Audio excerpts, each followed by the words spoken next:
Another sunny day in Oxnard, California. Training camp home of the Dallas Cowboys. Nice sized crowds for Sunday practice. It's the second one in pads for this camp.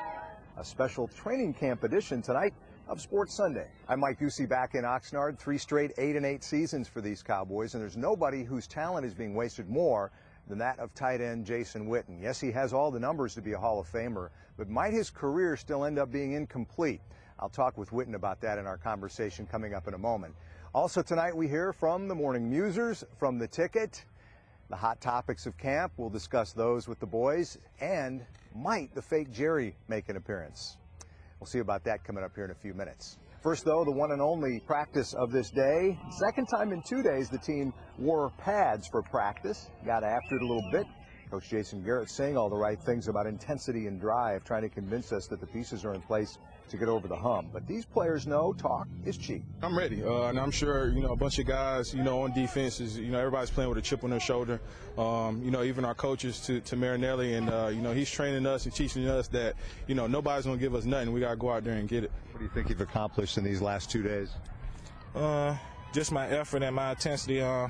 Just learning how the game's going to be going, the type of speed the game's going to be played at. So just getting after that, and then just taking it one day at a time, learning my playbook. The biggest camp storyline, of course, the health of Tony Romo. Back at practice today. That's 2 in a row after being held out on Friday. Romo had back surgery in December. Says he's not feeling pain anymore. The trainers are just bringing him back slowly.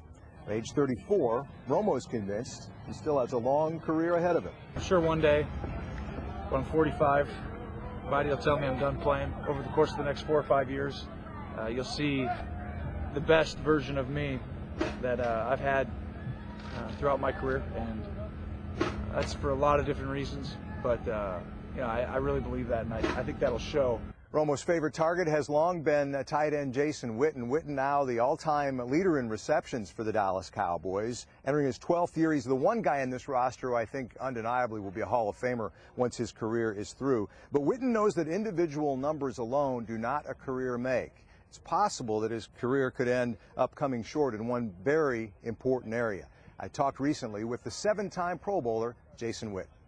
It's amazing the journey we've gone on. Obviously, we've came up short the last 3 years and 8-8 seasons, and I think there's just one way you can earn that, and there's a mentality I think our team has right now. And we understand that it's not about talking, it's about how we play. Can you consider your career a success if you don't have some more postseason success? I think the answer is no, and the reason is because this game is determined by what you do in the postseason, and ultimately we haven't done a good enough job getting there and winning those type of games. So, but it's not over yet, and that's what motivates me every day. You're second all-time among tight ends in receptions. I've asked you this the last couple of years. Does the Hall of Fame even enter your mind yet when you see the guys that are in there and the numbers that you're putting up?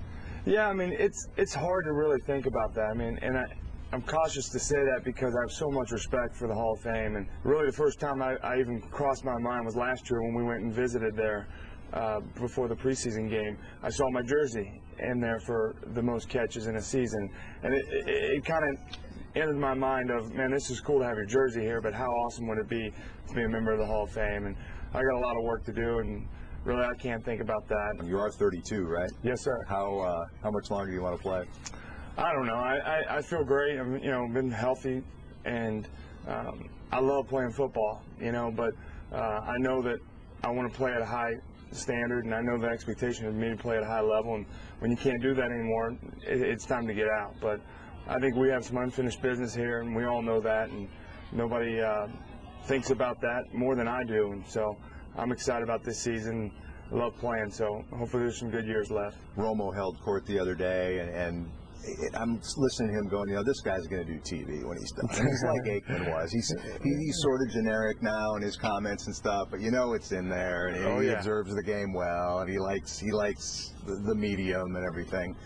Where are you going to go once you're done playing football, do you think? I don't know. I think you can definitely tell Tony has that about him, and I just think I have a lot of respect for you guys. I don't know that I want to be a member of the media, but I feel like while you're playing, it's such a unique opportunity. I wouldn't be doing myself justice or our football team to be thinking about, hey, what's the next chapter of your life? And I'm all in. That's what I told the team the other night. and they need to have that same mentality. And if you're not, you need to move on. And because this game's too hard, it's just such a unique opportunity. Every year you got to look at it like it's your last. It may be your last training camp, and you got to maximize that opportunity, because if you're a champion, that's a bond for life. All I ask is that when you inevitably do TV, go network immediately. Stay away from the locals. We don't need that kind of competition, all right? Out of respect for you, I would never do that. All right. Thanks, Jason. Thanks.